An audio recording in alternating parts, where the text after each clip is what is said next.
Hat trick শিরোপা জয়ের স্বপ্ন নিয়ে আসা বাংলাদেশ নারী ফুটবল দলকে সন্তুষ্ট থাকতে হলো রানার্স আপ হয়ে। দুবারের চ্যাম্পিয়নরা ভারতের গোয়ায় মেলে ধরতে পারেনি নিজেদের। প্রথমার্ধে প্রভাব বিস্তার করে খেলতে থাকা বাংলাদেশ নারী ফুটবল দল খেই হারায় দ্বিতীয়ার্ধে।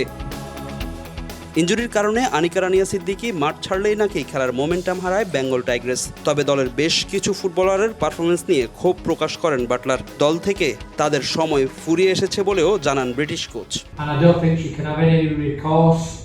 Or any excuses because I've given chances and she's not taking those chances. Like in Thailand they gave her chances.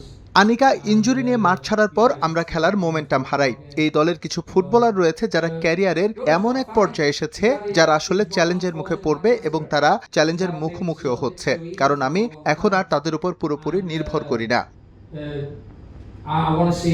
Hat trick sub জয় করতে না পারার আক্ষেপ নেই বাটলারের। তার কাছে ফুটবলার তৈরিটাই মুখ্য। সেই সঙ্গে নিজের আসন্ন ক্যারিয়ার নিয়েও ভাবার সময় এসেছে বলে জানান ব্রিটিশ কোচ।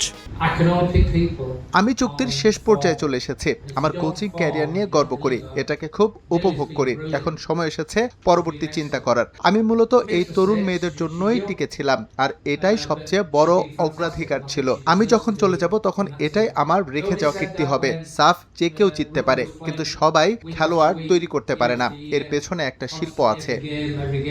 হারের জন্য ভাগ্যের সঙ্গে ফুটবলারদের মানসিকতা নিয়েও প্রশ্ন তুলেন বাটলার। সহজ সুযোগগুলো মিস না হলে ফলাফল ভিন্ন হতে পারত বলে জানান ব্রিটিশ কোচ। ফাহিম ইসলাম, সময় সংবাদ, গোয়া, ভারত।